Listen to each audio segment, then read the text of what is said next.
आपल्याला 3 दिवस हर घर तिरंगा हा कार्यक्रम घ्यायचा आहे. त्या निमित्तानं आपल्याला राष्ट्रीय ध्वजाबद्दल माहिती सांगायची आहे. सांगणार? चला. आपला राष्ट्रीय ध्वज तिरंगा. तिरंग्याची लांबी रुंदी किती आहे? 2. तिरंग्यामध्ये किती रंग आहेत? 3. केशरी रंग काय सांगतो? बलिदान आणि धैर्य. पांढरा रंग काय सांगतो? शुद्धता आणि सत्य शांती. हिरवा रंग काय सांगतो? प्रगती आणि समृद्धी, निसर्गाशी असलेले नाते.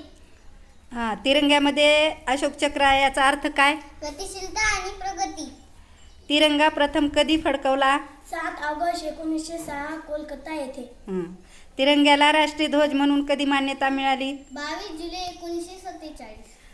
तिरंग्याचा सन्मान कसा करावा? उभे राहून जनगण म्हणून. तिरंग्यामध्ये किती आरे आहेत? चक्रामध्ये किती आरे आहेत? 24. छान छान.